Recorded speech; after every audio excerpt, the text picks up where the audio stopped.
Hello, everyone. Welcome back to another edition of the Benchwarmer Sports Podcast. Raffi, joined by Davian. Davian, if you had a lot of fun last week talking college football, oh boy, we're going to do it again. We're running it back because conference championship games are this weekend, and then the college football playoff will be revealed the subsequent day after on Sunday. So we'll have the entire bracket officially, and then we'll be able to talk all about the college football playoff, who we think is going to go far, who's not, and we're finally going to see where the CFP committee ranks all these teams. So, Davian, a lot to get into because there's a lot of games and there's a lot of different scenarios that can all create a lot of havoc when the CFP committee is making these rankings. So, before we get into that, because that's going to be a whole lot of fun, Davian, how are you?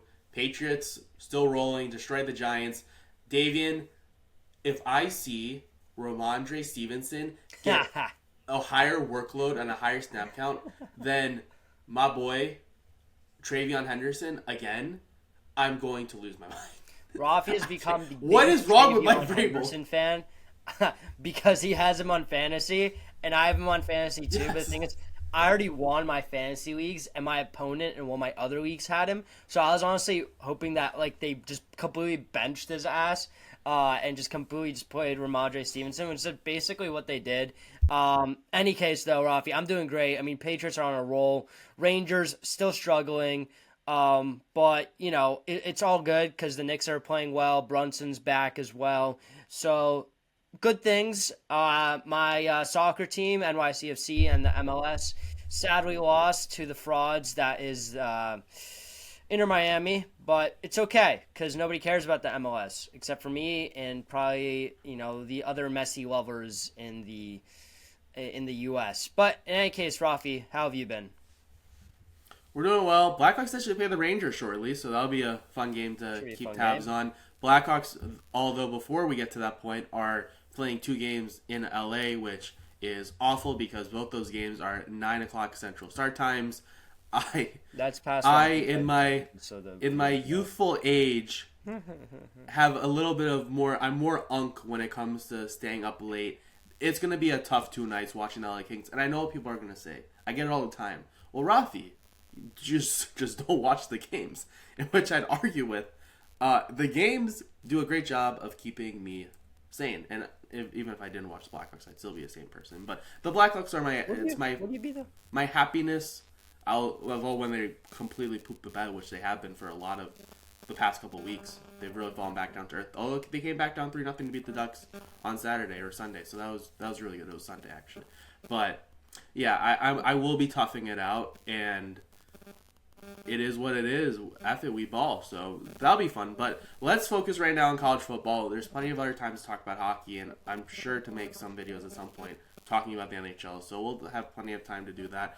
But before we all do the NHL stuff, we'll focus on college football playoff. Davian, the penultimate college football playoff bracket and rankings have been released. This happened earlier today as we're recording this Tuesday, December 2nd. Davian, I'll hand it over to you first. Your thoughts on the bracket. There were some things that were interesting for me that I wanted to point out, but I want to see if your thoughts are similar to mine or if you have any different things that you noticed. Yeah, let's just go through the bracket first off, what we're looking at, right? So the top 4 did not really change. The top 4 did slightly change. I believe because Texas A&M was up there and they're no longer up there. It's Ohio State, Indiana, Georgia, Texas Tech, Oregon, Ole Miss at 6, Texas A&M at 7, so they dropped down to 7. Oklahoma, Alabama, Notre Dame, that was the same as last week. BYU, Miami, Texas at 13. Vanderbilt, Utah, USC, UVA at 17. Arizona at 18. Michigan at 19. Tulane at 20. Houston at 21. Georgia Tech at 22. Iowa at 23. North Texas at 24. And James Madison at 25. So let's get into it. I want to first touch on Texas A&M falling down to 7 and Ole Miss being ranked above them. Now, when the committee is looking at these teams, it is very much considering what is the possibility of this team to be able to win the national championship, which is why FSU a few years ago did not make it in after their starting QB, Jordan Travis, was knocked out of the season because of an injury. Now, Ole Miss, as most of our viewers most likely know, had just lost their head coach and most of their offensive staff, not including their offensive coordinator, who will be able to coach in throughout the playoffs. But they have lost their coach, which many people allude to the fact that in saying that Lane Kiffin was why Ole Miss has gone as far as it has. And to much extent, that is true. But I disagree with the notion that Lane Kiffin leaving should be the reason why Ole Miss falls out of the playoffs. But, Raffi, you and I can discuss this further. I do think it matters for their rankings. Because at the end of the day, when you lose your head coach right before the playoffs, that's a huge hit to team morale. That's a huge hit just to the team itself. So, the question is, should Ole Miss be at 6? No. I personally think Texas A&M should be ranked above them, but that's a very small quirk of mine personally. I think this Texas A&M team, yes, they did lose to a Texas team, which is never a good sign. But at the end of the day, they are still only 11-1, and that's my take on it. Later on, we can talk about Tulane and JMU in North Texas, and we're really going to dive into it because those last 2 conference championship spots are very much not confirmed just yet. A lot could happen, a lot of chaos. But before we get into that, Raffi, I'm curious on your thoughts about Ole Miss and the situation. If you'd like, feel free to talk about Lane Kiffin as well and the ugly leaving. If not, the floor is yours, as always, Raffi. Thank you so much, Davian. I really appreciate it. You giving me this platform to speak. Yes. You can speak on your own podcast, yes. But anyways, the reason why Texas A&M, I feel, I'm comfortable with them dropping as many spots as they did, is because when you look at their resume, outside of the win really early on in the season versus Notre Dame by 1 point, which was a very fluky game, but still they won. And I'm going to argue that for why Notre Dame shouldn't be in the college football playoff shortly. Yeah, but Notre Dame didn't rank that 10, though. I don't want to discredit that, and we'll talk about Notre Dame because we're talking college football playoffs, so obviously we're going to have our Notre Dame tangent where we're absolutely Notre Dame haters, but it's okay. We're at least upfront with our bias to our viewers, so our viewers know that we're not doing any shady coverings, which I'll talk about shortly because there was some interesting stuff with that Lane Kiffin stuff that I'll get into in a moment. But to get into Texas A&M really only one big win versus Notre Dame, and outside of that, they don't have another ranked win. That Texas game, as we talked about last week, was a really big win for Texas A&M really to cement themselves as we just beat a really solid team, a really solid school. We deserve to be a top 4 ranked school, and we deserve to get a bye. And unfortunately, they fell flat. Texas really controlled most of that game, and it really looked like Texas A&M wasn't really able to get much going. You look at Ole Miss's overall resume, and overall Ole Miss does have a much better resume. When it comes to the head coach leaving, I get it. But again, you're keeping your offensive coordinator for the rest of the postseason. You're keeping your defensive coordinator, who's now going to be the head coach. And when you essentially keep your entire coaching staff outside of the head coach, yes, it is a big loss. But at the same point, I don't think that it's the same as Florida State losing Jordan Travis for the entire season, because the downgrade from Jordan Travis to the backup was way larger. And also that was 14. That's true. Yes, not 12. Yes. It was a huge then Ole Miss. Yeah. So I really don't think it's that big of a deal, because it's not like you're throwing in some head coach that hasn't coached Ole Miss this entire season, doesn't know anything, etc. But so I do think that Ole Miss shouldn't necessarily be penalized for that. Now, talk about Lane Kiffin. Honestly, something that I found really interesting, because originally I was like, let Lane Kiffin just coach out the rest of the college football playoff, and then he can leave and go to LSU. And a lot of the people on ESPN agreed with this. I didn't realize this because everyone kept tweeting about this thing. And I was like, what is this? So I did digging. And everyone kept talking about CAA. I was like, what in the world is CAA? And it's the Creative Artist Agency.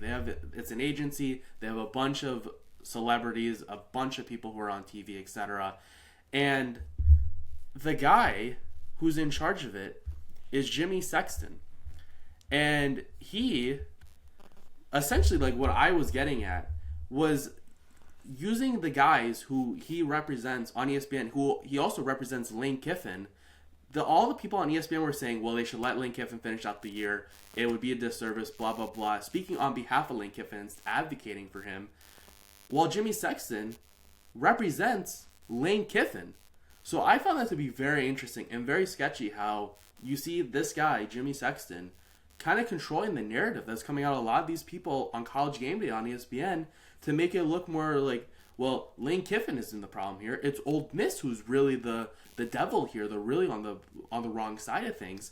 But when you look at it, it's clear that there's manipulation going on from both sides, from both Ole Miss's side, from the AD, and also Lane Kiffin. But I found it to be really sketchy with how that all got handled, because originally I was on the same page as ESPN, but from the way things sound, it sounds like Lane Kiffin's not welcome, and Lane Kiffin, just like he's done in the past when he's leaving a program, is burning the bridge he's standing on right before he leaves it, which you're going to get burned at some point when that happens. So I thought it was a really bad breakup, and I think the right way to think about it is Ole Miss, the players are going to be really motivated to show Lane Kiffin this is what you missed out on, and I think it's going to push them to want to go deep into the college football playoff and give them that chip on their shoulder of, well, you just left us, you deserted us, now we're going to prove you wrong. And my final point too, I get LSU, they have a larger stadium, they likely get more funding,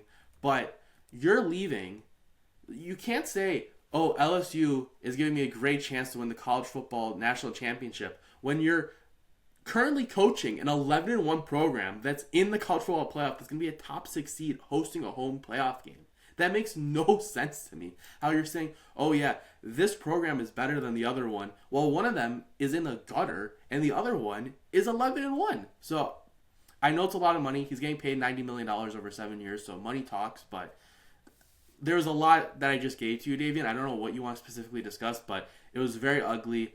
At the end of the day, very ugly, really sketchy with how ESPN was talking about and backing Lane Kiffin when you look at all the agency stuff. And this just reeks of Ole Miss is going to do really well in the college football playoff, and Lane Kiffin is going to fail at LSU. Yeah, it really smells like that, Raffi. And I think the biggest thing that people don't understand is like, oh, well, let him finish coaching. Why not let him finish? Look at Tulane. Tulane's letting their head coach coach out for the rest of the season before he leaves for Florida.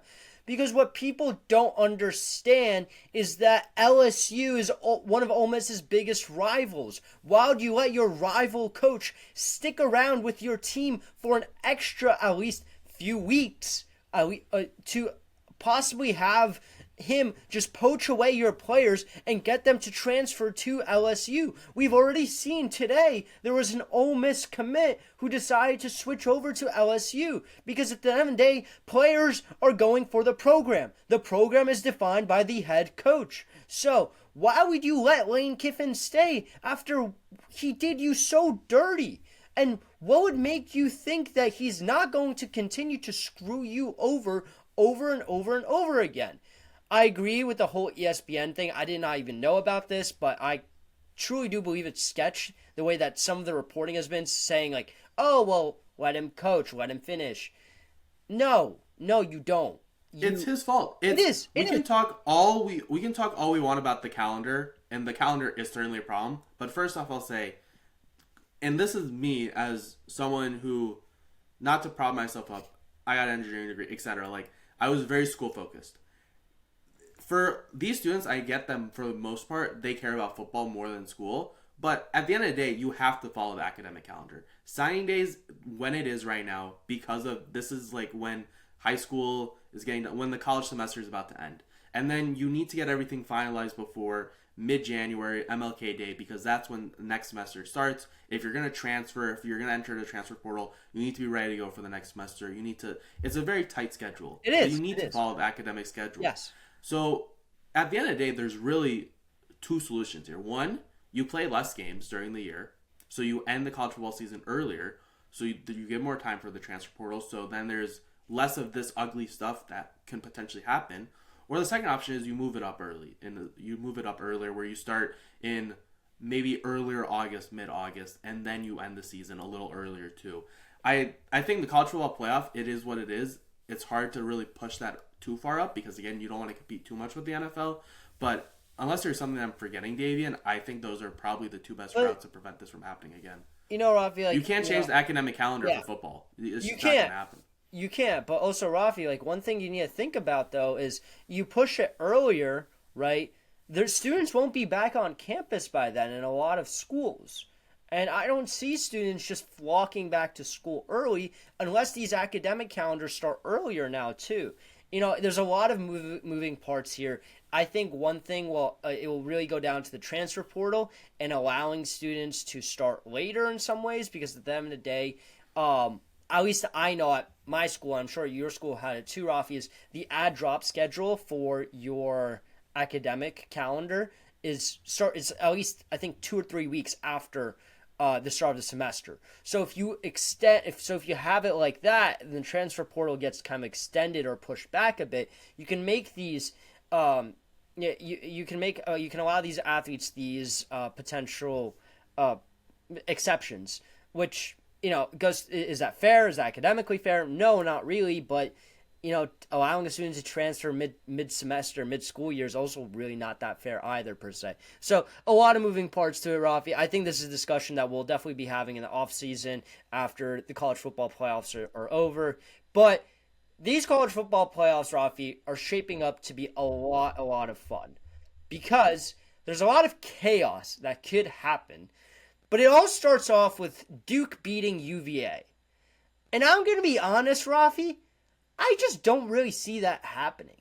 This Duke team has looked better week by week, but I don't think they are going to be able to defeat UVA. Now, if they do, that's when really the dominoes begin to fall and anything can happen. But before we get into those dominoes, Rafi, what do you think? Duke or UVA? It's got to be UVA. And yeah, although it would be so ACC if Duke won, I think Virginia is better. Virginia's ranked 17. They have the record of a school that would be ranked 17. But if you look at their schedule, they don't, and you look at some of the games on the game tape, they do not play like the 17th ranked team in the country. And you might be like, Rafi, oh, that must mean that they're playing much better than No. They were asking to lose at some point this year when they were getting highly ranked, and then they started to lose. They really trailed off the final month of the season. But even before then, the fraudulent alarms were really going off. And first off, the fact that Miami isn't playing in this game is an utter failure from the ACC. And I get it, there's all these tiebreakers, etc. This happened, that happened. But the fact that Miami, your best college, your best school this year in football, isn't playing in the conference championship game is ridiculous. I know you can't do a selection of, we want to pick these two teams to play against each other, etc. But something's got to give, because this is absolutely ridiculous. And I think we're having a problem now where we have these conferences now that are getting oversaturated with too many schools, and it's completely throwing everything out of whack. And I think it's all going to collapse to a point where we're going to see everything break into smaller conferences once again, like we've done in the past, and more divisions, etc. The divisions would have solved this problem in all likelihood. But anyways, I have Virginia winning. If Duke wins, Davian, I personally don't think they should be in the college football playoff. I know that you look at some of the schools that could potentially get in, which we'll talk about shortly, and you say, well, Duke would likely beat those teams. But, well, actually, Duke lost to one of those teams that we'll discuss shortly. But anyways, you can't put a 5-loss school in the college football playoff. And I know it's competitive, we're talking about deserving a spot too, and you don't deserve to be in the college football playoff if you have 5 losses. I'm sorry. It's just, I don't care if you win your conference. No, unacceptable. Yeah, I 100% agree with that. I don't see Duke making it in if they win, but there are some teams are on the hunt, and they're really hoping that Duke wins. And those teams are JMU and a lot of other, and like teams of the Mountain West, and teams potentially even in the other divisions that exist. Yeah. So let's kind of get into that, Rafi. Let's talk about Tulane against North Texas for the American Championship. It's I think it's win and you get in, right, Rafi? Am I correct? Oh, 100%. Okay. Both schools, I believe both schools are North Texas is 11-1. Tulane is 10-2. Tulane's losses are better than North Texas. But anyways, yes. And the college football playoff, and we'll talk about this with JMU shortly, the college football playoff with their recent rankings has really set up all three of those schools to, if you win, depending on how things shake out with the rest of the college football realm, you'll likely get in. And I think that's certainly the case with Tulane and North Texas. Whoever wins that game is 100% getting in because they will, I mean, you have a ranked win. You could potentially, even if Virginia beats Duke, make the argument that you would put the Tulane North Texas winner ahead of Virginia when you're looking at the seeding. So one of those, whoever wins that game would be the 11th seed, and Virginia would be the 12th seed if they were to beat Duke, because you look at the schedule and you're just like, Virginia has played literally no one. They have it's a really bad resume too, even though they're ranked 17. And Tulane or North Texas picking up a top 25 win, although whoever loses might drop out, but it's still we'll call it a top 27 win at the worst. I think they potentially would jump Virginia, honestly. They have a better record, and then they would also have a better win than Virginia on the resume. Yeah, you're right, Raffi. At the end of the day, that would be very interesting to see like how they rank, UVA versus Tulane or North Texas. JMU and a whole lot of teams are preying on Virginia's downfall, which is most likely not going to happen. There is some crazy theories that the wonderful fans up at Texas are trying to run that they should be allowed to get in because if they decide not to schedule Ohio State and schedule Kent State instead, they would most likely be in the playoffs. I'm sorry, you lost to Florida.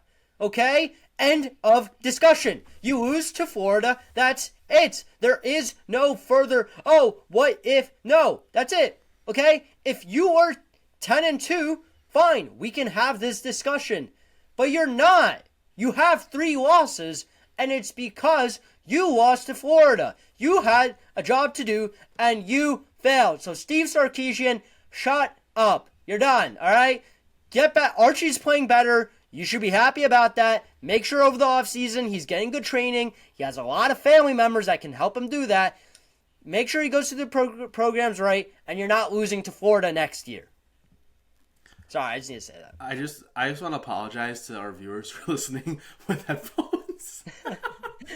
But I'm not going to say anything further than this. Davian and I have been in agreement and have been screaming this via text for the past couple days and laughing at how dumb Texas fans are right now.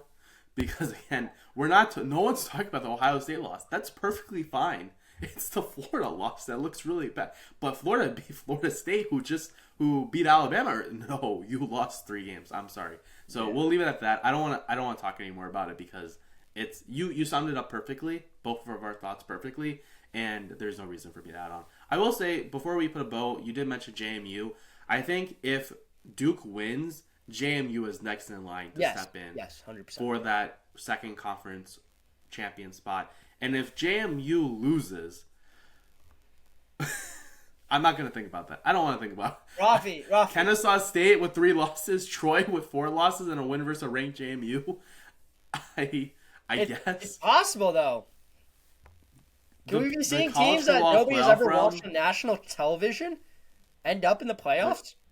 The college football playoff round, I think, would have a meltdown if JMU and Virginia both lost, and either 8-5, and the options were 8-5 Duke and 9-4 Troy or Kennesaw State. I think that would be the end of the college football playoff world, and I think it would make changes to the college football playoff structure next year. It would be that bad if that were to happen, and the structure is fine. In theory, the structure was always okay because you always, even with the Pac-12 dissolving, you had, okay, well, the ACC is typically going to be good. So you have ACC winner, Big 12 winner, SEC winner, Big 10 winner, and then just non-power 4.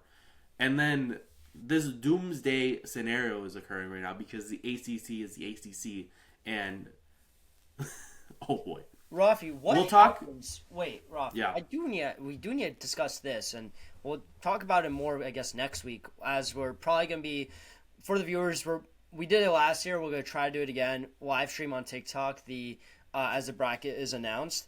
Bama beats Georgia. Possible. Very possible. So, Bama most likely gets the top 4 rank, right? Indiana... For being Georgia? What? Bama, I wouldn't put Bama in the top 4, even if they beat Georgia, just because the 2 losses. Honestly, I would still keep them. I think I'd be willing to jump them over A&M.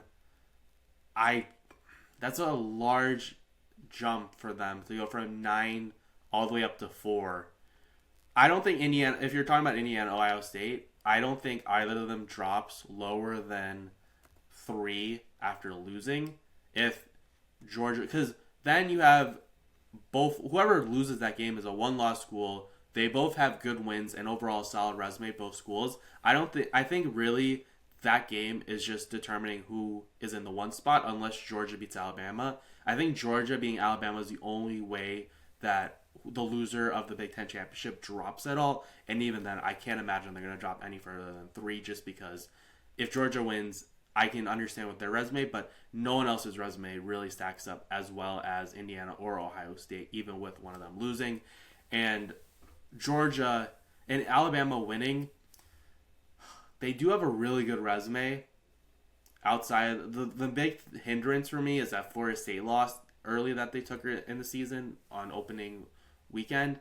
That I think is holding me back from really vaulting them over schools like Oregon, A&M, and Ole Miss, who Alabama definitely has a more competitive resume that rifles a lot of those schools. So that's the one thing holding me back with that. So, and Georgia, I can't imagine dropping too much further than a couple spots if they lose to Alabama, just because. So Georgia could fall to say 4, but then what happens if Indiana loses to Ohio State? Do they stay in the top 4 still? Is only a 1-loss? Yeah, I don't think if Georgia loses, Georgia would drop. I don't think if Georgia and let's say Indiana loses, I don't think Indiana drops further than Georgia. Okay. I wouldn't drop the loser of the Big Ten Championship any further than the 3 spot.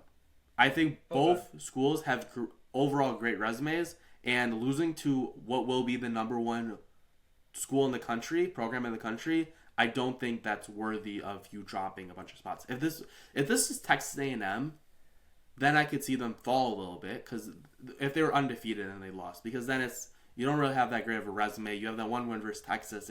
There's really not much. You have the win versus Notre Dame. I could see them potentially drop if that was the scenario, but Indiana has the win versus Oregon.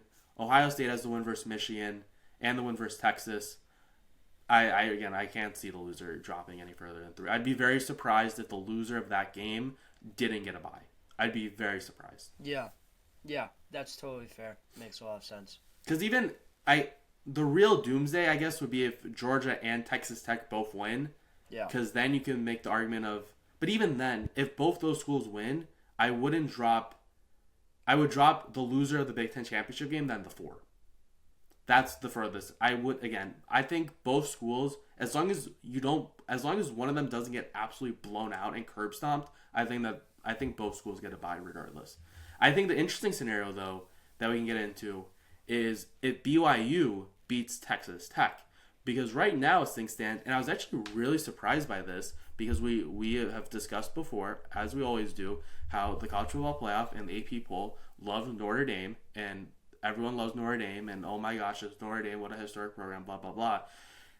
Notre Dame is the last auto bid out of everyone. The last 2 spots are reserved for whoever wins your conference. And if BYU wins, and then I think BYU jumps at least Notre Dame, and then you get into what happens if Alabama loses to Georgia. If BYU wins, Davian, and Alabama loses to Georgia, Alabama goes to 3 losses. They have the loss versus FSU, which looks bad. They have the loss versus Georgia, and then blank on the 3rd loss. But anyways, they have 3 losses. 2 of those losses are really good. I remember that. Does Alabama then drop out if BYU wins and Alabama loses to Georgia? So Bama is ranked over... Bama's ranked 9. Notre Dame's 10. BYU's the first out right now at 11. Right. BYU wins. BYU would be in then. That's happened. Texas Tech is not dropping out. They're still good to go. Then the conversation becomes, if Alabama loses to Georgia, do you put Notre Dame, who wasn't in the conference championship and is a 2-loss, over Alabama, who has the same amount of wins, overall has a better resume, but has 3 losses, and one of those losses against Florida State? Ralph, you know they're going to punish a 3-loss team. You know how this works. But I can't. It's so weird to me because you're going to knock out Bama for losing to Georgia for just playing the conference championship. Who they beat earlier in the year. Yeah. They have a win versus Georgia. Yeah. They have a win versus Vanderbilt. They have a win versus Tennessee. And their losses are Oklahoma would be a very, if they lost very close to Georgia, a close loss to Georgia, which it probably will be if they were to lose. They lost to OU by 2 points. And then they really lost to Florida State by 2 touchdowns in a terrible game to start the year. But we've seen this card that gets played before where this X school has played much better down the stretch than this school, so we are putting them in. Alabama, for Ty Simpson's struggles, to put it lightly, to end the season, has looked better than the school that we saw versus Florida State. They've looked a lot better. So do you say, okay, if, again, this is getting to Texas territory, do we put the blinders on for that FSU game, because it was the first week, we throw out the window, and look at the rest of the season and say, compare Alabama to Notre Dame, even if Alabama loses a close game to Georgia, I don't know. Yeah. Man, that's tough. I don't know. I would go with Alabama, even though they're 3 losses, because if they're the better school, Notre Dame's best win at the moment is Pitt and USC. Alabama has beaten Georgia, if they lose to Georgia in this scenario, Georgia will be one of the top 3 schools ranked. Yes, correct. Likely two. Vanderbilt, who's going to be just on the outside, I don't think there's any way for them to get in. But Vanderbilt, who's just going to be on the outside, they're likely going to be finishing 13, 14, 15 range. Tennessee, who's dropped a little bit, but I believe is still ranked in the 20 range, or they just dropped out. But anyways, Tennessee's still a really good program. And their only loss would be to OU by 2, a close game to Georgia, who they beat earlier in the year, and then Florida State. In week 0, essentially, week 1. Yeah, it's a tough question. But I would pick, if I looked at both schools, I would think Alabama would beat Notre Dame. Right. And if you use that basis, which they've used against Miami, because, again, I guess playing head-to-head doesn't matter at the end of the day, I think Alabama would beat Notre Dame. I think Alabama is a better school. This is a tough conversation because the college football playoff, as much as they want to put Notre Dame in and make any excuse for Notre Dame, they equally want to make as many excuses for Alabama and to get as many SEC schools, and especially Alabama in the college football playoff. So that puts the CFP committee in a very interesting predicament where we will see their true colors of if they like Notre Dame or the SEC more. Which one are they more biased? Because you better bet that Nick Saban's going to be calling it up and being like, how about that Tide? Yeah. Both tied. You're not going to leave them out, right? Right. Because Texas Tech is out if BYU wins, right? No. Texas Tech is in, right? Yeah. Texas Tech blew out BYU much earlier in the season. Texas Tech is in.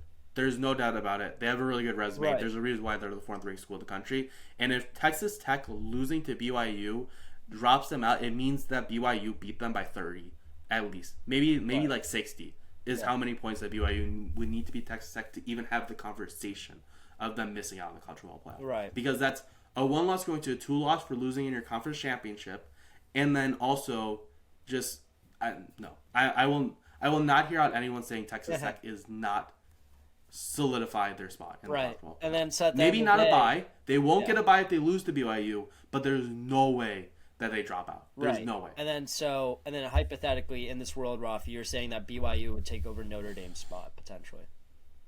Correct. And which would leave the SEC championship to decide. Yeah.